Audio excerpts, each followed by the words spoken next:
Fixing the issue, the Instagram web version is not working. The website open but any loading issues and home pages has been loading problems. PCs and laptop browser, Chrome browser, open menus and different but Instagram has been not opens. Bad devices has been Chrome browsers is not working. The issues problems but any problem. The update this video to watching and properly the guideline updated.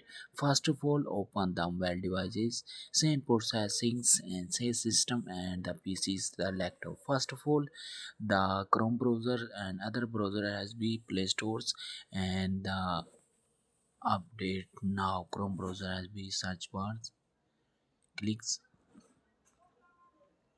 Chrome browser has been updated new version the completed update completed and back.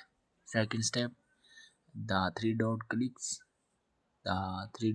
and the history the selected as BPCs the same processing and the screenshot has been shared and the claim all history 90 days and then last 21st घंटे completed claim all processing completed and internet connection the checkings important internet connection the completed Wi-Fi connection and routers completed airport modes and devices completed second and status updated the checkings and Instagram the status updated the check-in officially the all processing completed and the reset your devices and PCs completed the reset now.